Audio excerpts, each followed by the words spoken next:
What's going on, everybody? I'm your host, the Carolina Collector. Before I begin, I want to say thank you so much to each and every single one of you for helping to make this channel possible. Welcome all my new subscribers. I really appreciate the support. If you like what you see and you enjoy the content, and if you haven't done so already, I'd appreciate it if you would subscribe, smash that like button, comment at a comment section below, and hit the bell to receive notifications. Also, I have an eBay store called the Carolina Collector 001. The link is in the description box of each and every single video and short that I upload here on YouTube. If you're customers of mine, your orders are already out the door. This was a really fantastic weekend for myself.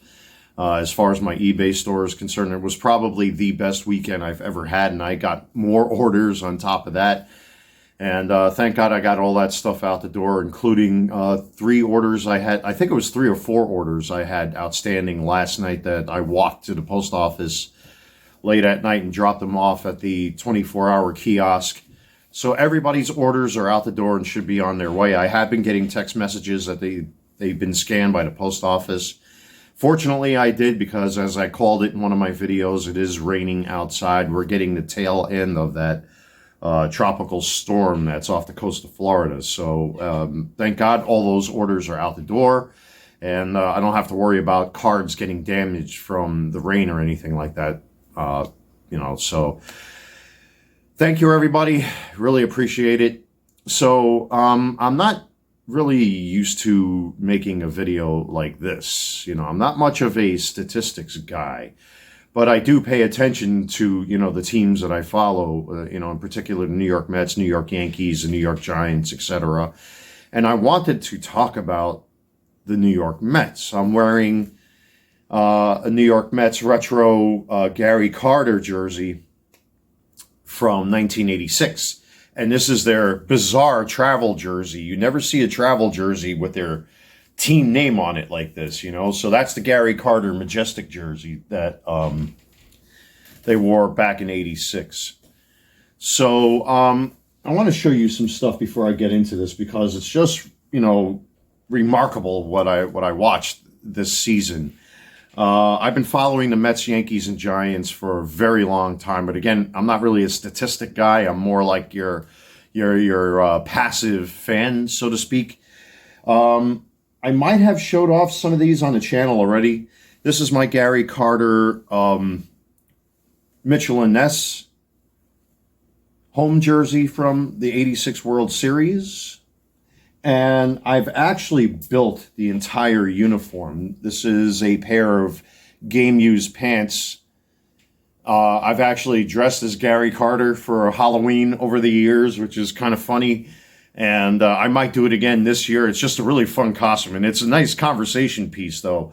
I try to get it as accurate as humanly possible. It's a lot of fun to wear this thing, because baseball fans, they see this, and it's like, Jesus, I got the stirrups, I got a helmet and everything for that. And plus, I have this vintage New York Mets hat that I'm currently wearing right now from New Era. I have the elite version of Mike Piazza's World Series jersey, when Roger Clemens threw that chunk of baseball bat at him during the 2001 World Series, or 2002 World Series. I'm sorry, I'm wrong. Haven't had my caffeine, folks. The 2000 World Series. It's a 2000 World Series. Forgive me, guys. I'm gonna make mistakes sometimes. So it's the 2000 World Series where Roger Clemens chucked that piece of baseball bat at Piazza and almost got into a big fight. And then this is where I got confused. This is Piazza's 9/11 jersey for Mitchell and Ness right there. I think I've reviewed this on the channel as well. I actually wore this year for the 9/11 anniversary. But anyway, yeah, so now that I've showed off just a small portion of my New York Mets collection, I don't understand what the hell happened with those guys. In the beginning of the season, they looked like they were really off to a fantastic start. I mean, Juan Soto was kind of finding himself, and that's another topic, I want to get into, is this crazy salary that they paid Juan Soto, or going to be paying Juan Soto over the next, 14 seasons or whatever the hell it is. It's like some astronomical number. what is it? $750 million are going to be paying that man. And then you got to figure with sponsorships and things on top of that. I mean, this guy's going to be rolling in dough. He's going to be like the Scrooge McDuck in the New York Mets with his own, coin pool to swim in that he can backstroke in with Pete Alonso and Brandon Nimmo and Francisco Alvarez has been all over the place this season. But with all that being said, it's just, I don't understand what the hell happened, because once the All-Star break rolled around, that's when they started circling the drain, and the circles are getting smaller and smaller. And over the last couple of weeks, they've just been a complete disaster. And the way they ended the season, I mean, Francisco Lindor didn't even bother to run to first base after, he hit that last ball. And just watching them was like, it was one of the saddest things I've ever seen watching a game, The New York Mets in general, if you're baseball fans, have been an anomaly for many years. They are a team to root for, but maybe for the wrong reasons, because they're underachievers.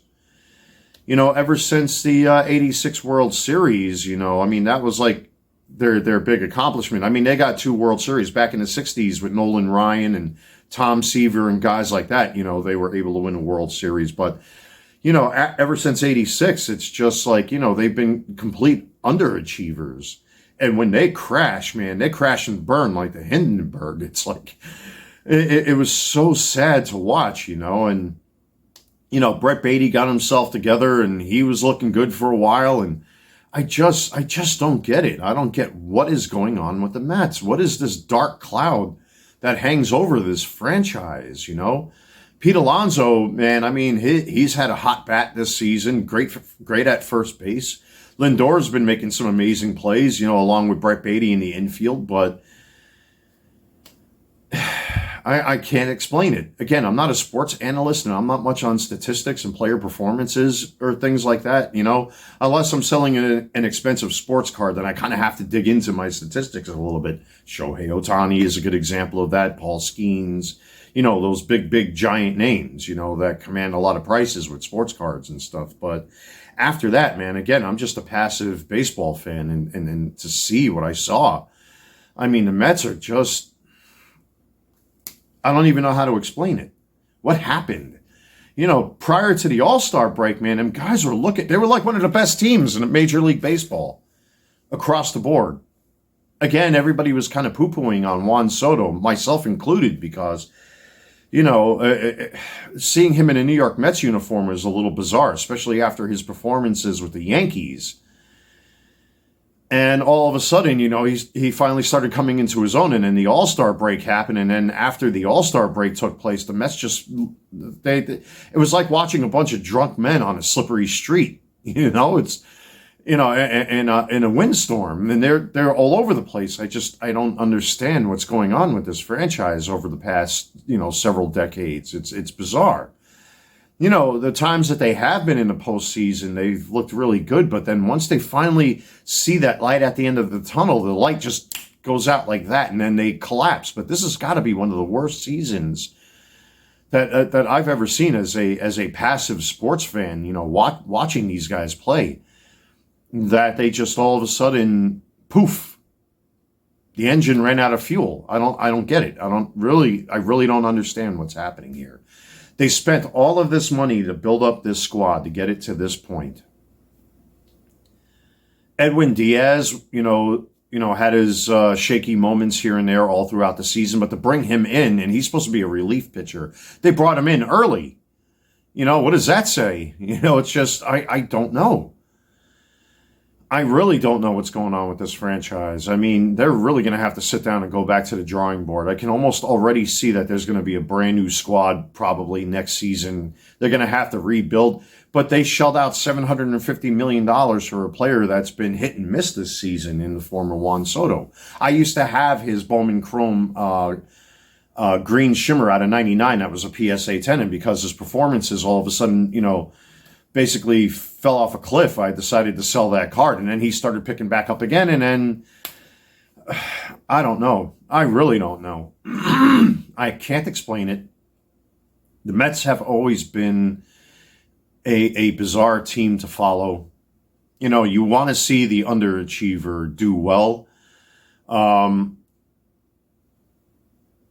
don't know what to say. I'm lost. I'm really lost for words. It was just so bizarre. I mean, the New York Yankees got their postseason berth, even though the Toronto Blue Jays clinched in the AL East. At least the Yankees got into the top spot as far as the wild card is concerned. So at least that's a saving grace for them. But, you know, let's see what happens. Hopefully they don't crash and burn, because they've been a little shaky every so often.